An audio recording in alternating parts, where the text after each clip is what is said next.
प्रधानमंत्री द्वारा हरी झंडी दिखाई गई। इसी के साथ ही हावड़ा न्यू जलपाईगुड़ी वंदे भारत ट्रेन अपनी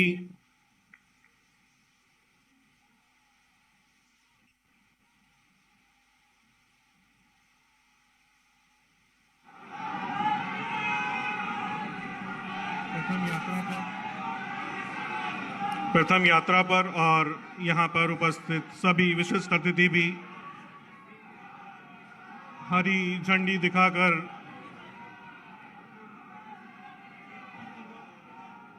पश्चिम बंगाल की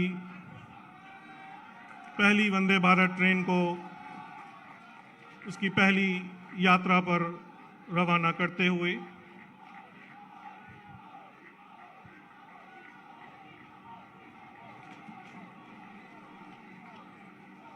बेहद महत्वपूर्ण क्षण। यात्रीगण अतिथियों का अभिवादन करते हुए पश्चिम बंगाल के लिए एक गौरवशाली क्षण। आधुनिक भारत की उपलब्धियों में एक और कड़ी, स्वनिर्मित सातवीं वंदे भारत की मधुर सौगात पश्चिम बंगाल के निवासियों के लिए एक अनुपम भेंट जो उनकी यात्रा को सुगम एवं सुखद बनाएगी। वंदे भारत की सेवा व्यवसाय और चिकित्सा के क्षेत्र में भी अवसरों के नए द्वार खोलेगी। पश्चिम बंगाल के पर्यटन पर भी सकारात्मक प्रभाव डालेगी।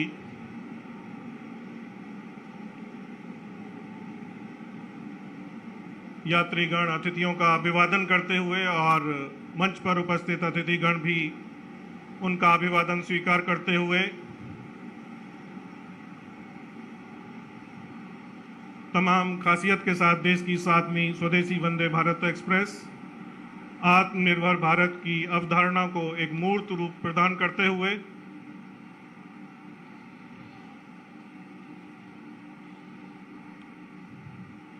गति, सेवा, सुरक्षा का पर्याय वंदे भारत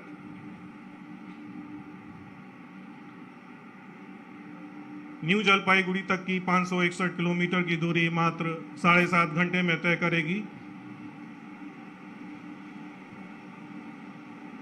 इस मधुर सौगात से सभी पश्चिम बंगाल के निवासी लाभान्वित होंगे। वंदे भारत को सफलतापूर्वक विकसित करना भारतीय रेलवे के लिए एक बहुत बड़ी उपलब्धि। यात्रियों को सुखद यात्रा अनुभव प्रदान करने के लिए बेहतर डिजाइन, उत्तम इंटीरियर और आधुनिक सुविधाओं से लैस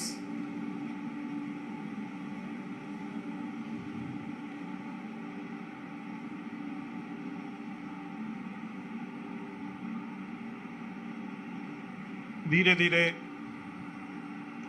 गति पकड़ते हुए, विश्वास दिलाते हुए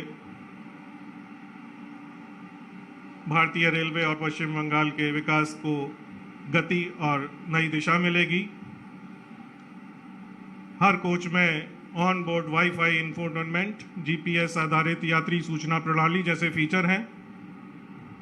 साथ साथ रोगाणु मुक्त वातानुकूलित हवा की आपूर्ति के लिए भी इंटेलिजेंट एयर कंडीशनिंग सिस्टम का प्रावधान किया गया।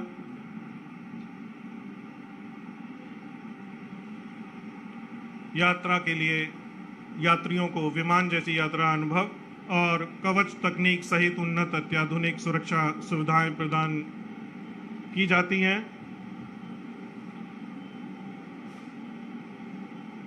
यात्रियों के मुख पे मुस्कुराहटें और उत्साह साफ झलकता हुआ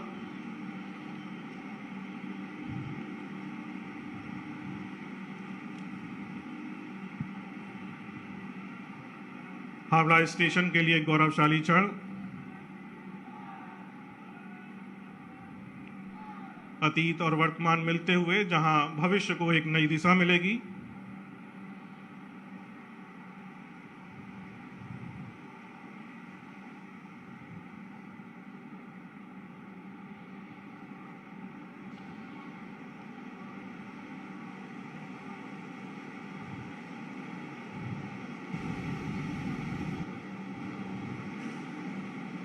इस ट्रेन में सभी यात्रियों के लिए विशेष ध्यान, दिव्यांगजन यात्रियों के लिए विशेष शौचालय, टच फ्री सुविधाओं के साथ बायो वैक्यूम शौचालय, यात्री सुरक्षा एवं संरक्षा को महत्व देते हुए सभी कोचों में fire detection and suppression system,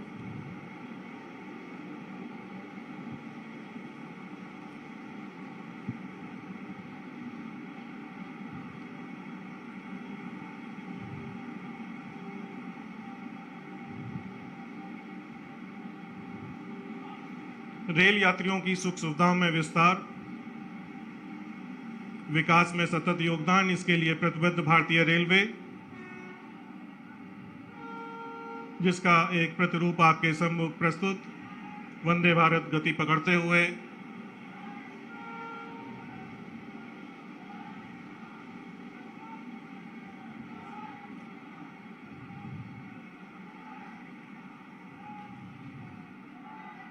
Howrah station के लिए एक बहुत ही महत्वपूर्ण क्षण, गौरवशाली क्षण, और मंच के सामने से गुजरती हुई वंदे भारत अपनी प्रथम यात्रा की ओर अग्रसर। निवेदन करता हूं कि वो वीडियो कॉन्फ्रेंस के द्वारा जोका से तारातला मेट्रो सेक्शन पर पहली मेट्रो ट्रेन सर्विस का शुभारंभ करें।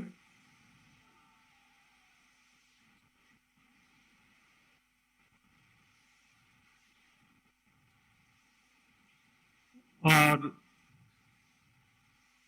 इसी के साथ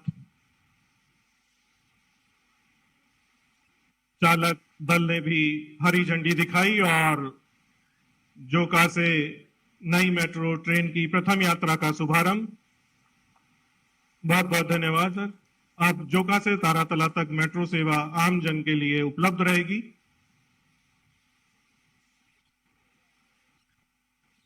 इस प्रदूषण मुक्त, सुविधाजनक और आरामदायक यात्रा की मधुर सौगात से कोलकाता के सभी निवासी काफी लाभान्वित होंगे।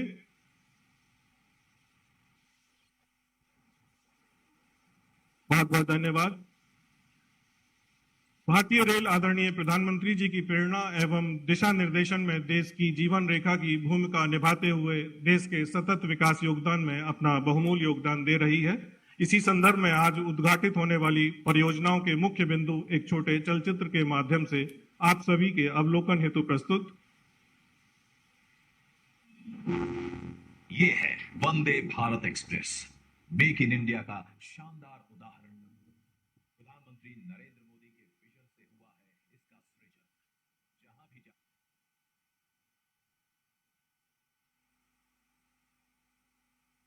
प्रधानमंत्री नरेंद्र मोदी के विजन से हुआ है इसका सृजन। जहां भी जाती है साथ में लाती है सौगातें और समृद्धि की बहार।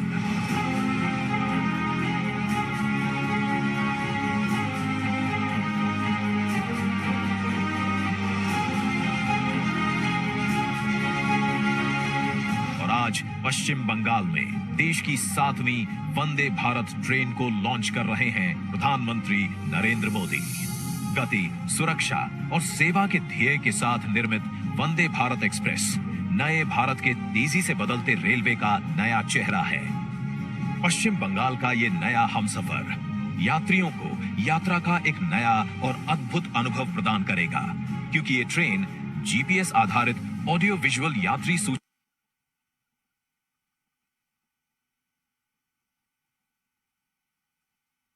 लगभग 11 घंटे के सफर को महज 7.5 घंटे में ही पूरा करेगी। गैंगटॉक, दार्जिलिंग जाने वाले पर्यटकों की संख्या बढ़ाएगी, क्षेत्र में व्यवसाय और अर्थव्यवस्था को मजबूती देगी। वंदे भारत के साथ पश्चिम बंगाल को कई बड़ी रेल परियोजनाओं की सौगात मिल रही है, जिन्हें रिकॉर्ड समय में पूरा किया गया है।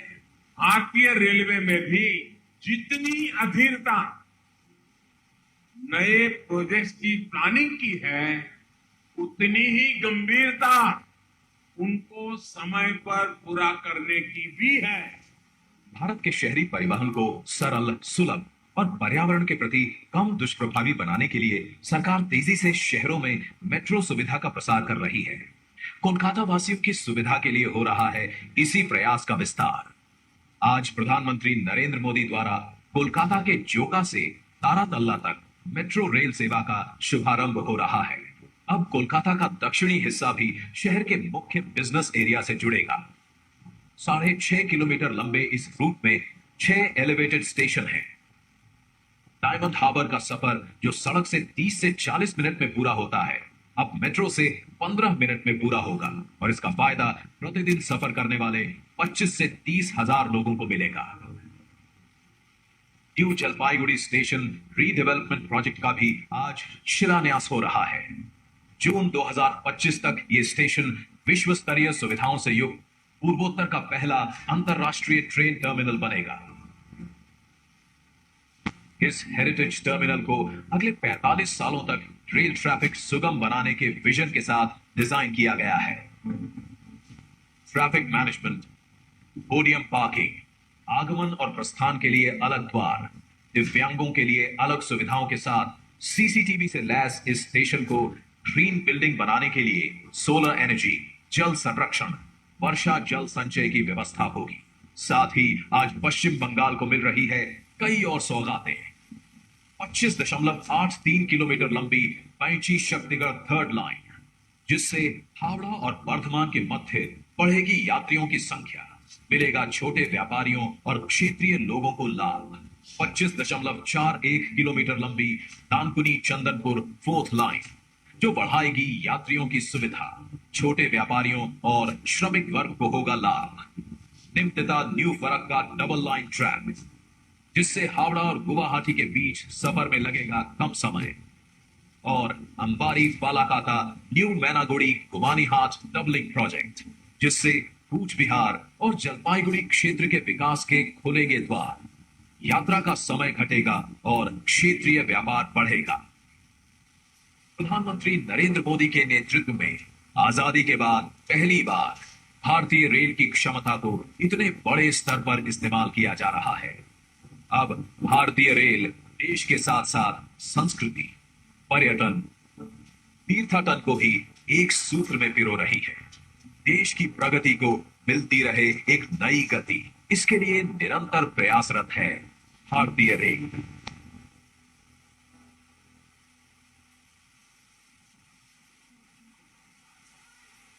हमारे परम आदरणीय माननीय प्रधानमंत्री जी द्वारा नित नवीन पराकाष्ठा निर्मित की जा रही है, उसी दिशा में एक मील के पत्थर हैं आज के लोकार्पण और शुभारंभ किए जाने वाले परियोजनाएं। इस श्रृंखला में सबसे पहले आदरणीय प्रधानमंत्री महोदय से सादर निवेदन करता हूं, पूर्वोत्तर सीमांत रेलवे के न्यू जलपाईगुड़ी स्टेशन के पुनर्विकास परियोजना का वीडियो लिंक द्वारा शिलान्यास कर पूर्वोत्तर क्षेत्र की विकास यात्रा को आगे बढ़ाएं। न्यू जलपाईगुड़ी रेलवे स्टेशन को 337 करोड़ रुपए की लागत से विश्व स्तरीय सुविधाओं के साथ पहले अंतर्राष्ट्रीय ट्रेन टर्मिनल के रूप में 30 महीने की लक्षित अवधि में पुनर्विकसित किया जाएगा। इसमें lift, escalator, rooftop plaza, podium parking के साथ अन्य विश्व स्तरीय सुविधाएं प्रदान की जाएंगी। ऊर्जा एवं जल संरक्षण के साथ वर्षा जल संचयन के माध्यम से इस स्टेशन को ग्रीन बिल्डिंग के रूप में भी विकसित किया जाएगा।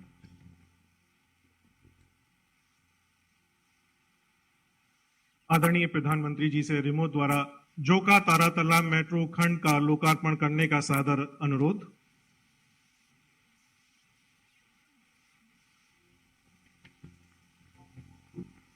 ₹2535 करोड़ रुपए की लागत वाली 6.5 किलोमीटर लंबी जोका तारातला मेट्रो परियोजना अब लोगों की सेवा के लिए तैयार है। यह बहुत गर्व का विषय है कि कोलकाता में मेट्रो नेटवर्क की स्थापना के बाद से किसी एक वर्ष में मेट्रो रेलवे नेटवर्क में सबसे अधिकतम विस्तार 14.23 किलोमीटर का विस्तार वर्तमान वर्ष में हासिल किया गया। इस मधुर सौगात से कोलकाता और आसपास के क्षेत्र के निवासी बहुत लाभान्वित होंगे। एक बार फिर आदरणीय प्रधानमंत्री जी से सादर आग्रह, बेंची शक्तिगढ़ तीसरी लाइन का रिमोट द्वारा लोकार्पण कर राष्ट्र की सेवा में समर्पित करें। बेंची शक्तिगढ़ तीसरी लाइन परियोजना एक महत्वपूर्ण सुपर क्रिटिकल परियोजना है, जिसे पूर्व रेलवे द्वारा रिकॉर्ड समय में सफलतापूर्वक पूरा किया गया। इस परियोजना से हावड़ा मंडल में मेल एक्सप्रेस और उपनगरीय ट्रेनों की पंक्चुअलिटी में सुधार होगा, मालगाड़ियों की औसत गति में वृद्धि होगी तथा उपनगरीय यात्रियों के साथ स्थानीय व्यवसायियों को लाभ पहुंचेगा। इस परियोजना के दौरान लगभग 20 लाख मानव दिवसों का भी प्रत्यक्ष रोजगार सृजित हुआ। अब मैं आदरणीय प्रधानमंत्री जी से दानकुनी चंदनपुर के बीच चौथी रेलवे लाइन का रिमोट द्वारा राष्ट्र की सेवा में समर्पित करने का सादर अनुरोध करता हूं। 565 करोड़ रुपए लागत वाली सुपर क्रिटिकल परियोजना में दानकुनी चंदनपुर के बीच 25.4 किलोमीटर लंबी चौथी रेलवे लाइन का निर्माण हुआ। इस परियोजना से पश्चिम बंगाल की बेहद घनी आबादी वाले जिले हुगली के निवासी लाभान्वित होंगे। स्वचालित सिग्नलिंग से सुसज्जित इस लाइन में 100 किलोमीटर प्रति घंटे की गति और 25 टन अक्सर लोड के साथ ट्रेनों का त्वरित आवागमन होगा, जिसके परिणाम स्वरूप बेहतर गतिशीलता और थ्रूपुट प्राप्त होगा तथा उपनगरीय ट्रेनों की गति में भी वृद्धि होगी। मैं आदरणीय प्रधानमंत्री से साग्रह सविनय निवेदन करता हूं कि निम्नतिता न्यू फरक्का के बीच दोहरीकृत रेलवे लाइन को रिमोट द्वारा लोकार्पित करें। 254 करोड़ रुपए की लागत वाली निम्नतिता न्यू फरक्का दोहरीकरण परियोजना से हावड़ा से गुवाहाटी तक की यात्रा अवधि कम होगी। यह परियोजना घनी आबादी वाले मुर्शिदाबाद जिले में स्थित है और इस क्षेत्र के लोग इस परियोजना से काफी लाभान्वित होंगे। इस नवनिर्मित दोहरीकृत ट्रैक पर 100 किलोमीटर प्रति घंटे की गति एवं 25 टन अक्सर लोड के साथ ट्रेनों का परिचालन होगा। परिणाम स्वरूप ट्रेन ऑपरेशन में लचीलापन आएगा और अनुभागीय थ्रूपुट में भी वृद्धि होगी। इसी क्रम में एक बार फिर आदरणीय प्रधानमंत्री जी से आमबाड़ी फालाकाटा न्यू मैनागुड़ी घुमानी हाट दोहरीकृत रेलवे लाइन को रिमोट द्वारा लोकार्पित करने के लिए 1461 करोड़ रुपए की लागत वाली 88.17 किलोमीटर लंबी आमबाड़ी फालाकाटा न्यू मैनागुड़ी गुमानी हाट दोहरीकरण परियोजना में पश्चिम बंगाल के 11 स्टेशन एवं 24 प्रमुख पुल शामिल हैं। कूच बिहार से जलपाईगुड़ी तक विस्तृत पूर्वोत्तर सीमांत रेलवे की इस परियोजना के पूरा होने से इस क्षेत्र की लंबी समय से चली आ रही मांग पूरी होगी, जिससे इस क्षेत्र के समग्र आर्थिक विकास के साथ कृषि उद्योग को भी बढ़ावा मिलेगा।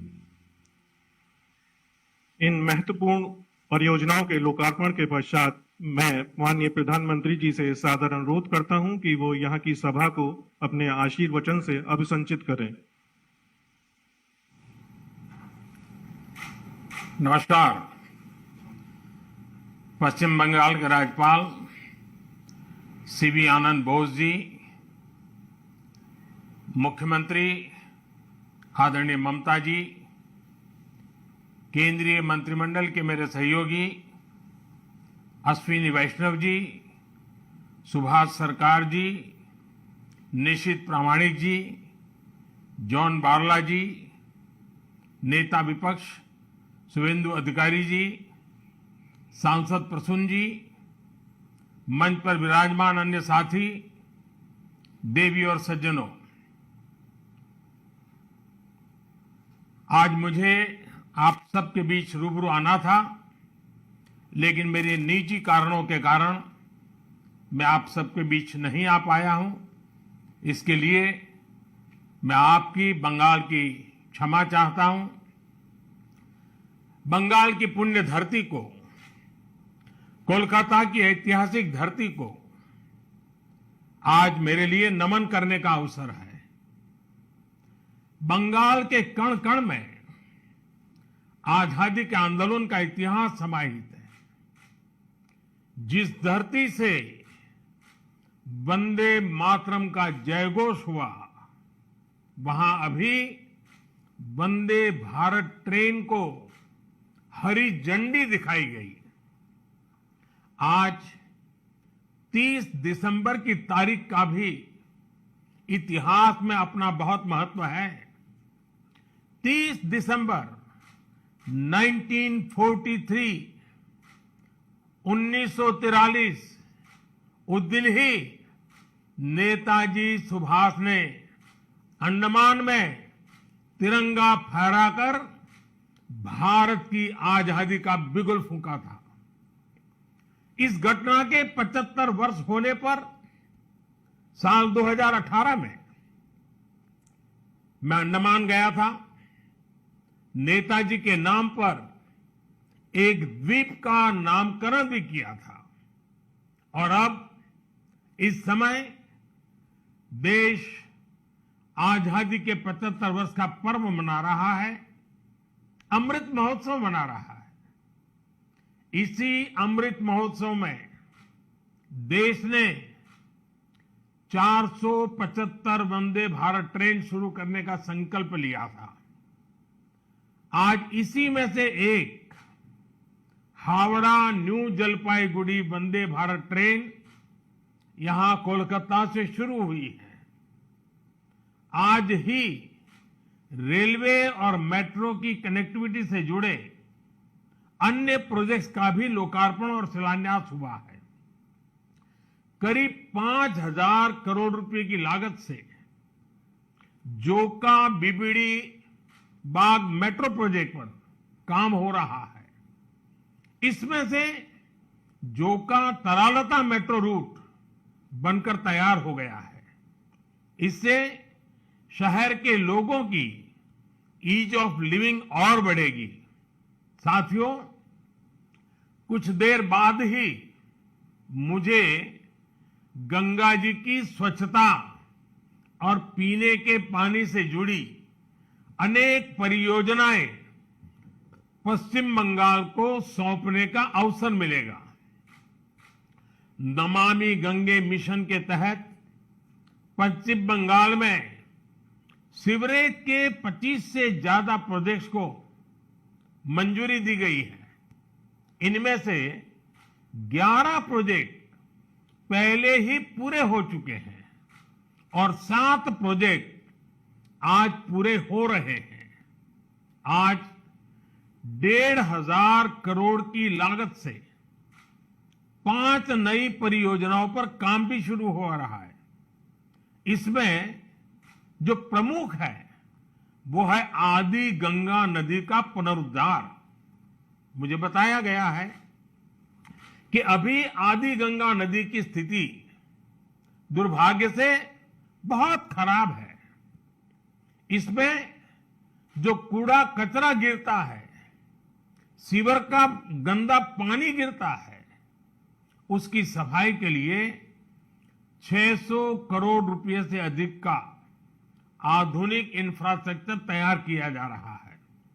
हम लोग अक्सर व्यक्ति के जीवन में प्रिवेंटिव हेल्थ केयर की बात तो करते रहते हैं और हम कहते हैं कि दिनचर्या वो होनी चाहिए कि बीमारी की नौबत ही ना आए। ठीक इसी तरह नदी की गंदगी को साफ करने के साथ ही केंद्र सरकार प्रिवेंशन पर भी बहुत जोर दे रही है और इस प्रिवेंशन का सबसे बड़ा और आधुनिक तरीका है ज्यादा से ज्यादा आधुनिक सीवेज ट्रीटमेंट प्लांट। आने वाले 10-15 साल बाद की जरूरतों को ध्यान में रखते हुए देश में आज ही आधुनिक सीवेज ट्रीटमेंट प्लांट लगवाए जा रहे हैं। आजादी के अमृत काल में हमें फॉरवर्ड लुकिंग सोच और अप्रोच के साथ देश को आगे ले जाना है। साथियों, इस 21वीं सदी में भारत के तेज विकास के लिए भारतीय रेलवे का भी तेज विकास, भारतीय रेलवे में तेज सुधार, ये सारी बातें बहुत जरूरी हैं। इसलिए आज केंद्र सरकार भारतीय रेलवे को आधुनिक बनाने के लिए, रेलवे इंफ्रास्ट्रक्चर को आधुनिक बनाने के लिए रिकॉर्ड इन्वेस्टमेंट कर रही है। आज भारत में भारतीय रेलवे के कायाकल्प का राष्ट्रव्यापी अभियान चल रहा है। आज वंदे भारत, तेजस, हमसफर, जैसी आधुनिक ट्रेनें देश में बन रही हैं। आज विस्टाडोम कोचेज रेल यात्रियों को नए अनुभव करा रहे हैं। आज सुरक्षित आधुनिक कोचेज की संख्या में रिकॉर्ड वृद्धि हो रही है। आज रेलवे स्टेशन को भी एयरपोर्ट की तरह विकसित किया जा रहा है। न्यू जलपाईगुड़ी स्टेशन भी इसी लिस्ट में शामिल है। आज रेलवे लाइनों का दोहरीकरण, रेलवे लाइनों का बिजलीकरण जिस रफ्तार से हो रहा है वो पहले कभी नहीं हुआ। देश में जो ईस्टर्न और वेस्टर्न डेडिकेटेड फ्रेट कॉरिडोर बन रहे हैं वो लॉजिस्टिक्स सेक्टर में क्रांतिकारी बदलाव लाने वाले हैं। सुरक्षा हो, स्वच्छता हो, सामर्थ्य हो, सामंजस्य हो, समय की पाबंदी हो, सहूलियत हो, भारतीय रेलवे आज एक नई पहचान बनाने की हम सबकी कोशिश रंग ला रही है। बीते 8 वर्षों में भारतीय रेलवे ने आधुनिकता की नींव पर काम किया है। अब आने वाले 8 वर्ष में हम भारतीय रेलवे को आधुनिकता की नई यात्रा पर निकलते हुए देखेंगे। भारत जैसे युवा देश के लिए भारतीय रेल भी युवा अवतार लेने जा रहा है और इसमें निश्चित तौर पर 475 से ज्यादा वंदे भारत ट्रेनों की बड़ी भूमिका होगी। साथियों, आजादी के बाद के 7 दशकों में 20,000 रूट किलोमीटर रेल लाइन का बिजलीकरण हुआ। वहीं 2014 में हमारी सरकार बनने के बाद बीते 7-8 वर्षों में ही 32,000 रूट किलोमीटर से ज्यादा रेल लाइन का बिजलीकरण हो चुका है। ये है देश के काम करने की रफ्तार, रेलवे के आधुनिकीकरण की रफ्तार। और इस रफ्तार को तेज करने के लिए अब भारत में दुनिया के सबसे शक्तिशाली बिजली के रेल इंजनों का भी तेजी से निर्माण हो रहा है। साथियों, आज के भारत की स्पीड और स्केल का एक और प्रमाण हमारा मेट्रो रेल सिस्टम है। कोलकाता के लोग जानते हैं कि दशकों से मेट्रो रेल पब्लिक ट्रांसपोर्ट का कितना बेहतरीन माध्यम रही है। 2014 से पहले तक देश में कुल मेट्रो नेटवर्क 250 किलोमीटर से भी कम था और इसमें भी सबसे बड़ी हिस्सेदारी दिल्ली एनसीआर की ही थी। केंद्र सरकार ने इस स्थिति को भी बदलता हुआ है, उसको बदलने का पूरा प्रयास किया है और बहुत तेजी से बदला है। बीते 8 वर्षों में हमने मेट्रो का 2 दर्जन से अधिक शहरों तक विस्तार किया है। आज देश के अलग अलग शहरों में लगभग 800 किलोमीटर ट्रैक पर मेट्रो चल रही है। 1000 किलोमीटर के नए मेट्रो रूट पर तेजी से काम चल रहा है। जोका बीबीडी मार्ग मेट्रो परियोजना इसी संकल्प का हिस्सा है। साथियों, पिछली सदी के भारत की 2 और बड़ी चुनौतियां रही हैं जिन्होंने देश के विकास पर बहुत नकारात्मक असर डाला है। एक चुनौती रही इंफ्रास्ट्रक्चर के कार्यों में विभिन्न एजेंसियों में तालमेल की कमी और दूसरी चुनौती रही ट्रांसपोर्ट के विभिन्न साधनों में भी आपसी तालमेल का जीरो होना। इसका नतीजा ये हुआ कि सरकार के एक विभाग को पता ही नहीं होता था कि दूसरा विभाग कहां नया काम शुरू करने वाला है। इसका खामियाजा देश के ईमानदार टैक्स पेयर को उठाना पड़ता था। देश का ईमानदार टैक्स पेयर हमेशा से सरकारी पैसे की बर्बादी से, परियोजनाओं में देरी से, भ्रष्टाचार से नफरत करता है। जब वो देखता है कि उसकी गाड़ी कमाई से दिए हुए टैक्स से गरीब का नहीं बल्कि किसी भ्रष्टाचारी का भला हो रहा है, तो उसका खिन्न होना स्वाभाविक है। पैसे की इसी बर्बादी को रोकने के लिए विभागों में, सरकारों में तालमेल को बढ़ाने के लिए पीएम गति शक्ति नेशनल मास्टर प्लान लागू किया गया है। अब चाहे विभिन्न राज्य सरकारें हो, अलग अलग सरकारी विभाग हो, कंस्ट्रक्शन से जुड़ी एजेंसियां हो या इंडस्ट्री के लोग हो, सब एक ही प्लेटफॉर्म पर आ रहे हैं। पीएम गति शक्ति देश में ट्रांसपोर्ट के अलग अलग माध्यमों को जोड़ने, मल्टी मॉडल कनेक्टिविटी के काम को भी गति दे रहा है। आज देश में रिकॉर्ड तेजी से हाईवे बन रहे हैं, एयरपोर्ट बन रहे हैं, वाटरवे बन रहे हैं, नए पोर्ट बन रहे हैं। और इसमें भी सबसे बड़ी बात यह कि इन्हें अब इस तरह तैयार किया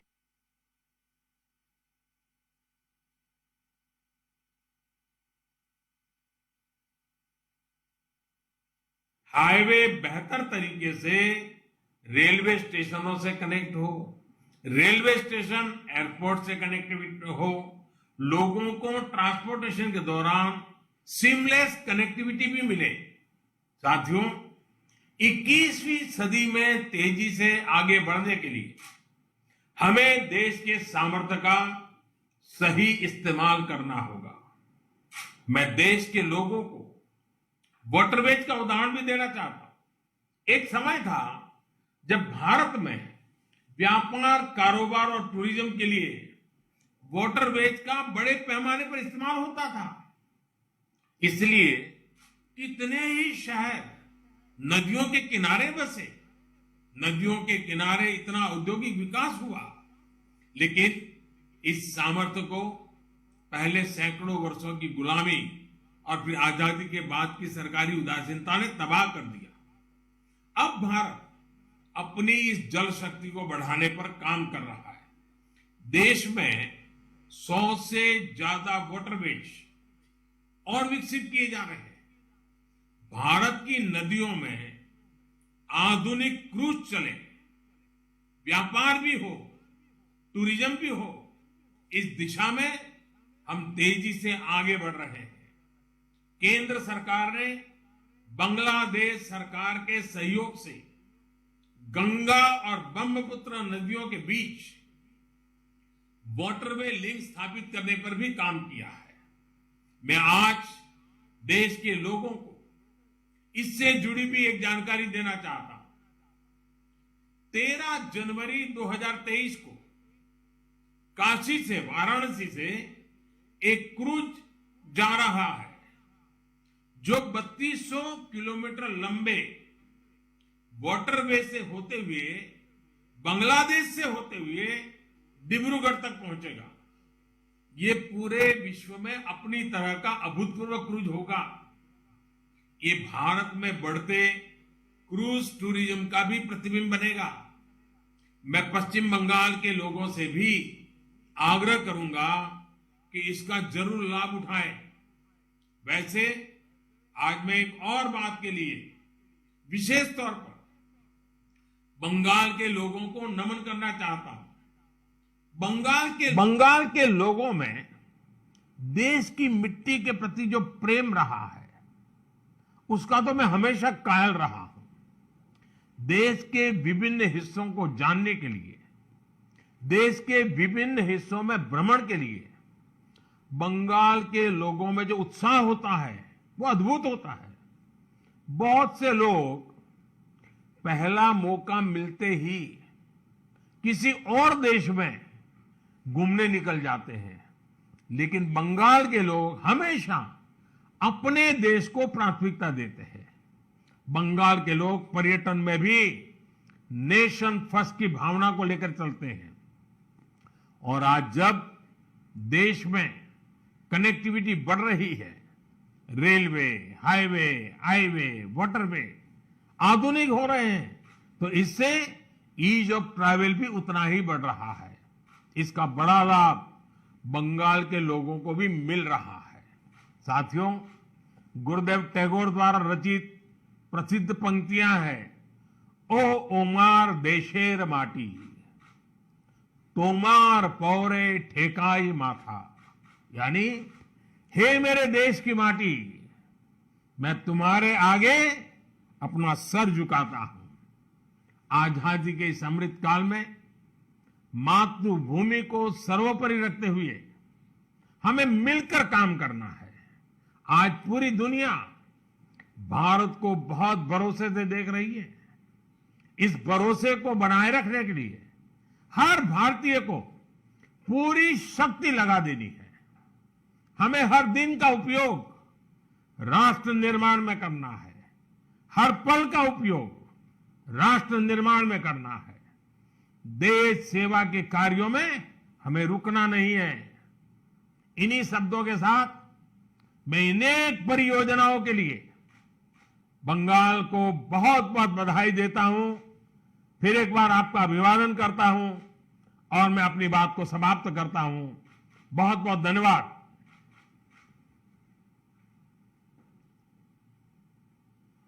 और कार्यक्रम के